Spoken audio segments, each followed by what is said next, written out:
Online marketing हा हल्ली खूप चाललेला बिझनेस आहे. मान्य आहे, कोणी लोक कमवण्यासाठी मार्केटिंग करत आहेत, तर काही लोक गमावण्यासाठी करत आहेत.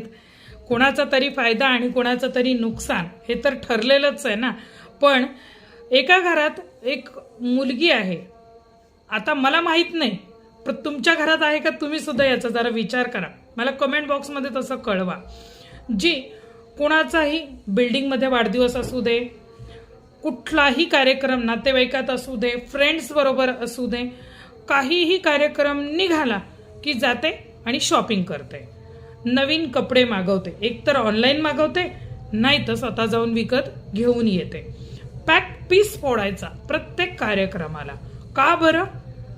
असं काय मोठं तुम्ही तुमच्या जगामध्ये असं काय मोठं विशेष व्यक्तिमत्व आहात की तुम्हाला प्रत्येक कार्यक्रमाला नवीन कोरा कपडाच घातला पाहिजे? पैशाचा विचार करताय का? नवऱ्याचा बँक बॅलन्स कुठे चाललाय? स्वतः कमवत नाहीये आपण. नवऱ्याचा बँक बॅलन्स कुठे चाललाय? उद्या मुलांचं शिक्षण आहे, पुढचं काळ कसा येतोय याचं भान आहे का? आणि हे भान कोणी करून द्यायचं? एकदा दोनदा तो कपडा घालायचा, उचलायचा की माहेरी नेऊन द्यायचा.